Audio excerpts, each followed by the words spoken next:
আসসালামু আলাইকুম সম্মানিত ভিউয়ার্স, আমরা পূর্বের ক্লাসগুলোতে 1, 2, 3 নম্বর ভাগের বর্ণগুলো পড়াইছি। আজকে আমরা পড়ব 4 নম্বর ভাগের বর্ণ। 4 নম্বরে 5টি বর্ণ: ড, ঢ বিন্দু র, বর্গীয় জ, হ্রস্ব ও দীর্ঘ ও। যদি আমরা ড, ঢ বিন্দু র লিখতে পারি তাহলে হ্রস্ব ও দীর্ঘ ও বর্গীয় জ 5টি বর্ণ লেখা যাবে। তো এটা লেখার সুবিধার্থে যেহেতু এভাবে ভাগ করা হয়েছে, তো আপনারা পুরো ভিডিওটাই আমার সাথে যুক্ত থেকে দেখে যাবেন। ইনশাআল্লাহ আপনাদের হাতের লেখা সুন্দর করার কৌশল কিছু জেনে যাবেন এবং কিভাবে দাপে দাপে একটা অক্ষরের মাধ্যমে 5টা অক্ষর লেখা যায় সেই ধাপগুলো শিখে যাবেন ইনশাআল্লাহ। তো চলুন আমরা ক্লাসে লেগে যাই। 4 নম্বরে 5টি বর্ণ: ড, ড বিন্দু র, বর্গীয় জ, হ্রস্ব উ, দীর্ঘ উ। সবাই ব্ল্যাকবোর্ডে আমার হাতের দিকে দেখতে থাকো। সবাই ব্ল্যাকবোর্ডে কি আমার হাতের দিকে দেখতে থাকো। এটার নাম কি?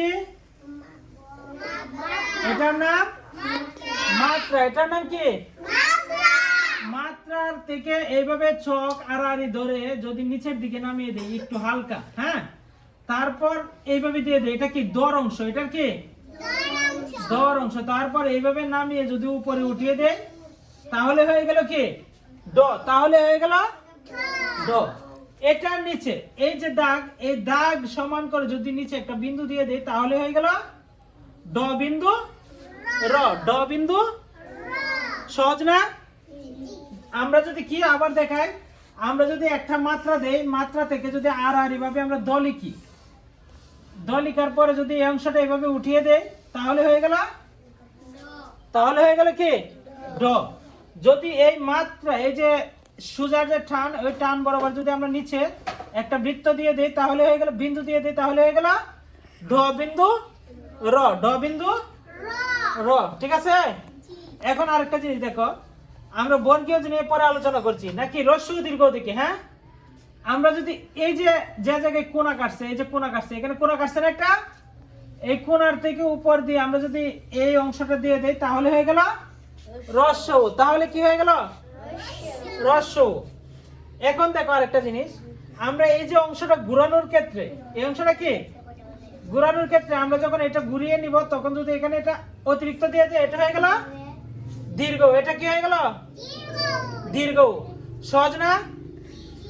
ড, ড বিন্দু র। এটা বিন্দু না থাকলে ড, বিন্দু না থাকলে ড, বিন্দু হয়ে গেলে ড বিন্দু র। আর এই অংশটা না থাকলে হ্রস্ব উ। এই অংশটা না থাকলে কি হ্রস্ব উ। আর এই অংশটা দিয়ে দিলে দীর্ঘ উ। ঠিক আছে? সহজ না? এখন আমরা লিখবো বর্গীয় জ। এখন আমরা কি লিখবো? বর্গীয় জ। বর্গীয় জ লেখার জন্য এই যে প্রথমে দিলাম কি মাত্রা, প্রথমে দিলাম কি মাত্রা। বর্গীয় জ লেখার আরেকটা সহজ পদ্ধতি আছে, মাত্রা দেওয়ার পর যে বৃত্ত, এই যে একটা বৃত্ত দিলাম, এটা বর্গীয় জের একটা অংশ। এটা কি বর্গীয় জের একটা অংশ। কিন্তু আমরা যদি বৃত্তটা পুরোপুরি না করে এখানে কেটে দেই তাহলে বর্গীয় জের পুরোপুরি অংশটা হয়ে যাবে। যেমন আমরা এই যে অংশটা ধরলাম, দেখছো, এইখান থেকে আমরা এই যে বর্গীয় জের অংশ দিলাম, তারপর এইখান থেকে ঘুরে উপরে উঠিয়ে ডর শেপ দিলাম, ডর শেপ দিলাম। ঠিক আছে? তারপর এইখান থেকে যদি আমরা চক ধরে আমরা উপরে নিয়ে যাই, তারপর এখান থেকে এটা নামিয়ে দেই তাহলে হয়ে গেল কি বর্গীয় জ। তাহলে হয়ে গেল বর্গীয় জ। সহজ না? সহজ না? বর্গীয় জ আবার দেখো, বর্গীয় জটা কি আবার দেখো, প্রথমে কি দিলাম মাত্রা। প্রথমে কি দিলাম মাত্রা। মাত্রা দেওয়ার পর মাত্রার উপর থেকে বৃত্তের অংশটা দিলাম, এই যে বৃত্তের অংশ। ঠিক আছে? বুঝতে পারছো? তারপর এইখান থেকে আমরা কি করলাম, এটা এখানে উপরে উঠিয়ে দিলাম, উপরে উঠিয়ে দিলাম। এটা হয়ে গেল কি বর্গীয় জর ডর অংশ। এটা হয়ে গেল কি ডর অংশ। তারপর এইখান থেকে আমরা যদি উপরে যেভাবে নিয়ে যাই, তারপর এইখান থেকে যদি এটা মিলিয়ে দিই তাহলে হয়ে গেল বর্গীয় জ। ঠিক আছে? সবাই আরেকবার দেখো, যদি আমরা বিন্দুটা না থাকে এটার নাম ঢ,